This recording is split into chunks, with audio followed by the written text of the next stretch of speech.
What's up, guys? I got a long drive ahead of me, so I thought I would make a video talking about how to control your emotions when you play.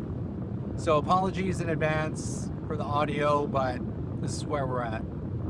So to control your emotions when you play, you have to be in the right mindset and think about the game as a data collection exercise.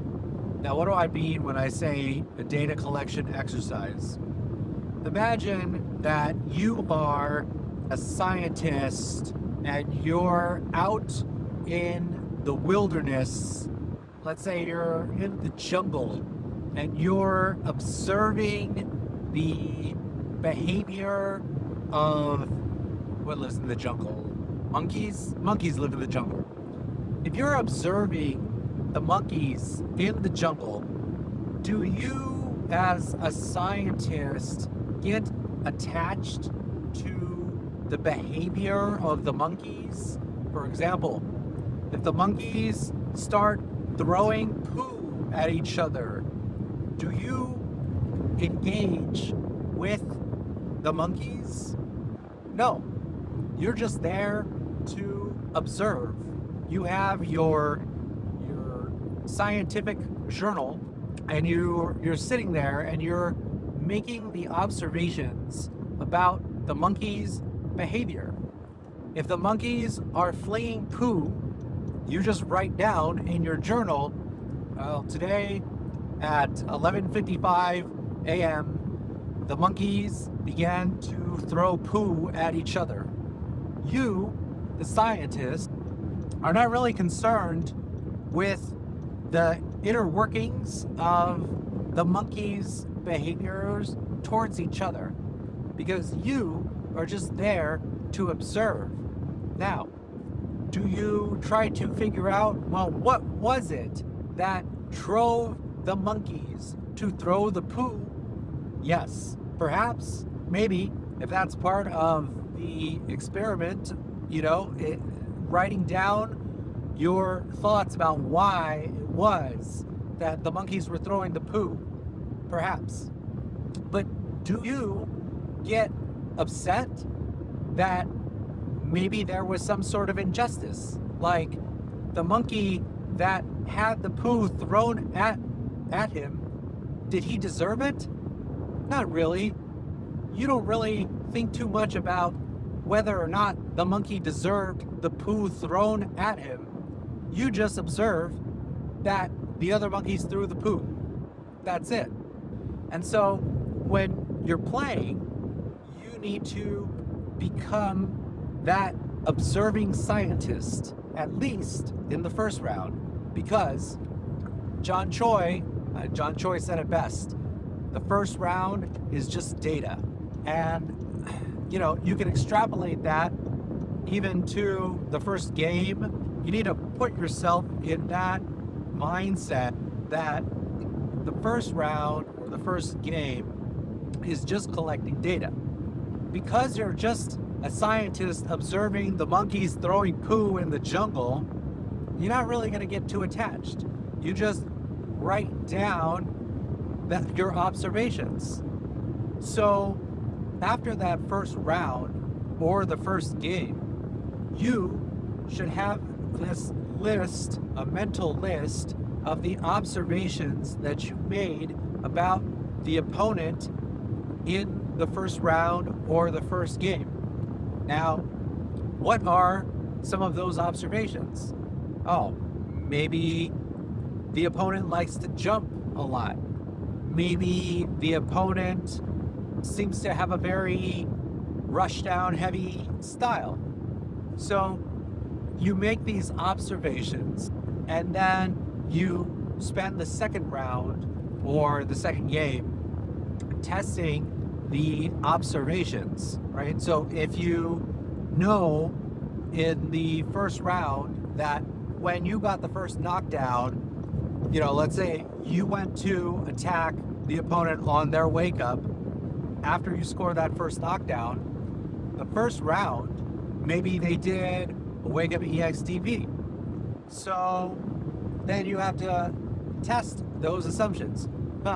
Well, if he did a Wake Up EXDP the first time, is he going to do it the second time? I don't know. Only one way to find out, which is to put him in that situation again and then see, okay, he did it the first time. Will he do it the second time? I don't know. But if he does do it the second time, then that sort of affirms our observation that maybe this player is likely to wake up DP when I knock him down. Now, when you think about it that way, there's not too much of a reason to get upset, right? Because we're just testing assumptions based on the observations that we made previously. So when you think of it this way, there's not that much to be upset about, because you're just observing monkeys in the jungle. It's not really your place as the scientist to feel some sort of way about the behavior that the monkeys are exhibiting. You were just sent there by National Geographic or whatever to observe the monkeys. So there's very little reason to be upset when you're just making observations. But then what happens when it's not the opponent's behavior that makes you mad, it's you yourself that makes you mad because you messed up, you dropped a combo, you messed up an opportunity to, score some damage. Well, obviously, in that situation, getting mad at yourself is not very productive, right?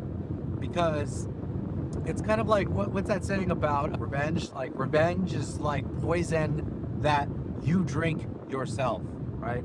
It's easy to get upset in the heat of battle when you let yourself down, right? It's one thing when, the behavior that you expect of the opponent doesn't line up with what your observations are, but it's arguably worse when you're upset at your own behavior. And that's where it becomes useful to watch your replays and look to see, well, what was it that caused me to drop the combo or miss the opportunity? Is it because I was nervous? Is it because I didn't know what combo I should do? Is it because I dropped the combo? All of these happen all the time, but it's important to be able to recognize what it was that caused you to fall short. And oftentimes, in fact, usually, I would argue, it's a lack of proper training. When you drop something because of lack of training, that's the easiest one to overcome. Because 9 times out of 10, when I drop something in a match, it's because I know that I didn't practice it enough. Therefore, there's no reason for me to get really upset because it wasn't something that I had trained enough to expect myself to hit it every time. And those are the easiest ones to fix, because either you haven't spent the time to build the muscle memory required to be able to hit it 10 times in a row on each side, or you practiced ineffectively. Let's say you just practice on a non-moving dummy instead of simulating a real match scenario.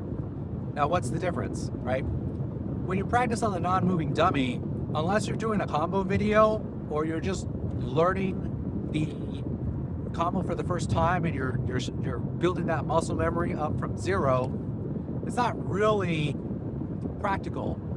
So the way that you make it practical, let's say in a wake up DP sort of environment, right, would be to use training mode and the different slots available to recreate the situation.